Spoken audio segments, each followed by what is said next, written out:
కలిమిలేములన్నీ ఒకే తీరుగా కలిసి పంచుకోదా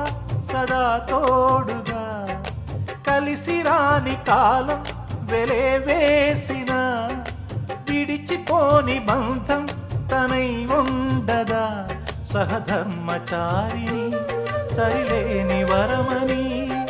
సత్యాన్ని కనలేని నాడు మూడుగా మిగలడా పురుషుడు అపురూపమైనదమ్మ ఆడజన్మ ఆ జన్మకు పరిపూర్ణత ఇల్లాలమ్మా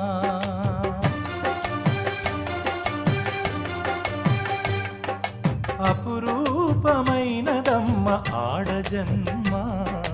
ఆ జన్మకు పరిపూర్ణత ఇల్లాలమ్మా